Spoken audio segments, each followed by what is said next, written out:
So the other day while I was at the store, it dawned on me. I was like, we go out and buy all these spice powders and we use them from wherever they come from, but couldn't we just, make them?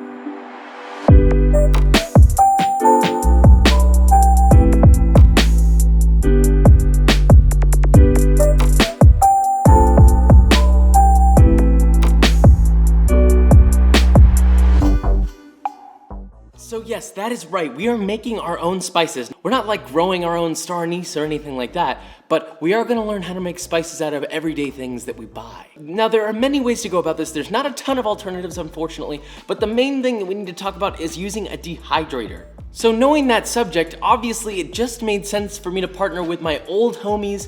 We've talked about them so many times, literally since the beginning, like since my first bread recipe. I'm super excited to announce that I'm partnered with Broad & Taylor to put out this video using their SAHARA dehydrator, which is super dope. We'll talk about it in a second, but we'll get into all the nitty gritty. But long story short, we're making our own spices. So with all that said, let's do this, shall we? So I'll have some alternatives, but I recommend using dehydrator for this. You guys know that I've been a big fan of Broad & Taylor way before this sponsorship, and I actually really love this thing. I never had a dehydrator because there was nowhere to put it, but this thing folds and goes anywhere. The link for it will be in the description, but whatever you do, just make sure your dehydrator is set up. I'm opening mine up, putting my shelves in, we're good to go. So let's start off by talking about something a little more known. You know those herbs that might end up staying in the crisper in your fridge and then dying out there and you gotta throw them away? Well, why not just make them into dried herbs instead of wasting your money and buying them and then blah, blah, blah, you get the point. These are probably the easiest out of all of them. All you gotta do is take whatever herb you want, put them on your drying mat, and then place them in your dehydrator at 115 degrees Fahrenheit or 46 degrees Celsius for 5 to 10 hours. Sturdy herbs like rosemary, thyme, you can alternatively just tie those to a string of twine and then hang them and let them air dry, and they'll actually dry in the open air. Then just strip the herbs from the stem and well, there you go. You got dried herbs. You can also crush them up or blend them if you want. I like to leave them whole. Let's talk about making chili powders out of literally any chili that you want. Here I'm using Serrano chilies. All you gotta do is just cut them open, strip them of their membrane and seeds, just separate them out. I actually like to dehydrate both. That way I have one super spicy one and then one that's more just pepper flavored. And lay them on your drying mat and dehydrate at 130 degrees Fahrenheit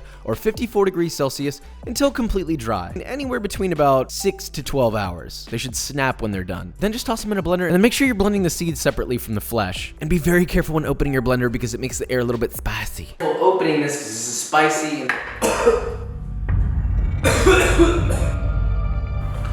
beep. Oh my god.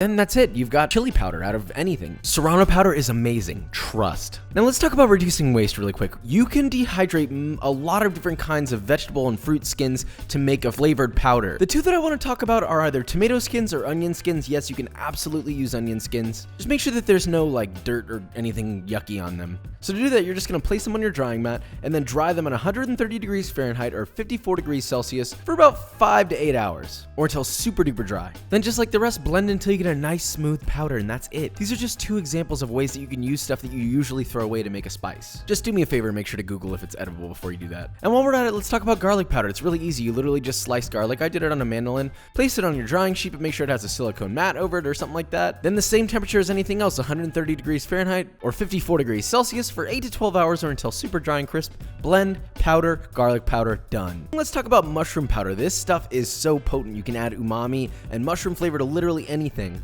And you can use any mushroom for this. The thing I like about it is you can also use the mushroom scrap. Sometimes I feel like people throw away the stem, or if the stem on a mushroom is chewy, you use all the mushroom. Nothing gets wasted. All you gotta do is separate the tops from the base of anything. Make sure that they lay somewhat flat. Place them on your dehydrating mat and then just dehydrate them at 130 degrees Fahrenheit or 54 degrees Celsius for 4 to 8 hours. And then once that's done, you just toss them in a blender and blend them until they're a powder. And well, that's it. Mushroom powder. That's it. You can add this to meats or marinades, and if you add it to risotto, you get an instant mushroom risotto. So there you go. Now, last but not least is citrus zest. You can do this with any kind of citrus. I did lemons and limes. And you're gonna wanna do these at the absolute lowest temperature. I did them at 95 degrees Fahrenheit or 35 degrees Celsius for about 4 to 8 hours or until completely dry. I actually mixed the two together and just kind of lightly pounded them together until they were a little bit finer. This goes great mixed with other spices. It's not quite as strong in flavor up front, but once it gets rehydrated, it's actually quite nice. So hopefully this was something a little bit insightful. Obviously, this is not an exhaustive list. There's a million things you can do. I'm just trying to get you guys started on the path.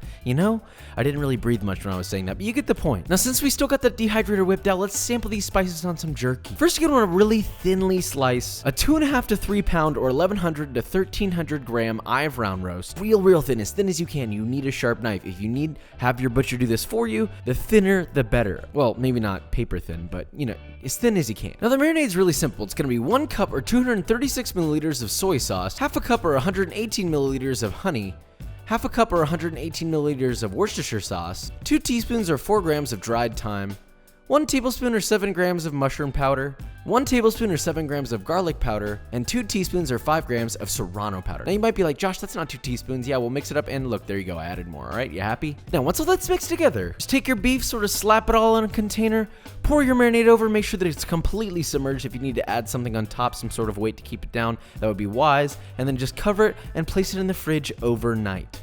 Now once that's done marinating, just lightly dab it off so it doesn't drip all over the place. Place it on your dehydrator mats and dehydrate at 165 degrees Fahrenheit or 74 degrees Celsius for 8 to 12 hours or until nicely dried. Now it shouldn't completely snap in half, but it should definitely snap and not completely break.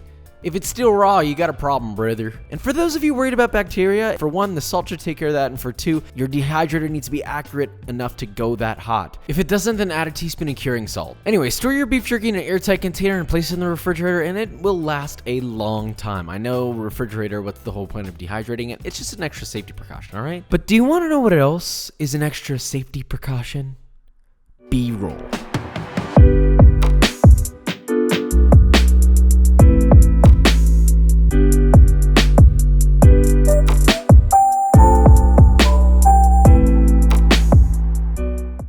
Guys, and that is it. So, homemade spices, and by homemade spices, I mean literally, you took a flippin' jalapeno and you made some flippin' jalapeno powder. That's a homemade flippin' spice, dude. I'm obviously in a weird mood right now.